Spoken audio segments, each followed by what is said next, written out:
காமராஜர் அவர்கள் பிறந்த தினத்தை முன்னிட்டு தமிழ்நாடு காங்கிரஸ் கமிட்டி தமிழ்நாடு முழுவதும் ஒரு காமராஜருடைய கொள்கைகளை பிரதிபலிக்கும் வகையில் ஒரு லஞ்சம் இல்லாத ஊழல் லஞ்சத்திற்கு எதிரான ஒரு நேர்மையான ஆட்சிக்கு ஆதரவான ஒரு இயக்கத்தை முன்னெடுத்திருக்கு.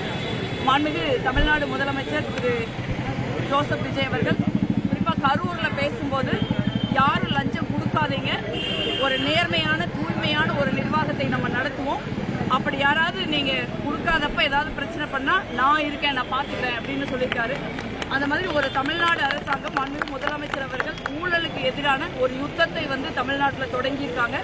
தமிழ்நாட்டு அரசியல் வரலாற்றில் இது புதுசு கிடையாது. பெருந்தலைவர் காமராஜர் அவர்களுடைய நிர்வாகம்ங்கிறது லஞ்சத்திற்கும் ஊழலுக்கும் எதிரானது, எளிமையானது, நேர்மையானது. அதனால் பெருந்தலைவர் அவர்களுடைய அரசியல் சித்தாந்தத்தை, பொது வாழ்வை நினைவு கூறும் விதத்திலும் தமிழ்நாடு அரசின் ஊழலுக்கு எதிரான யுத்தத்திற்கு ஆதரவு அளிக்கும் நோக்கத்திலும் தமிழ்நாடு காங்கிரஸ் கமிட்டி இந்த இயக்கத்தை நடத்தி வருகிறது.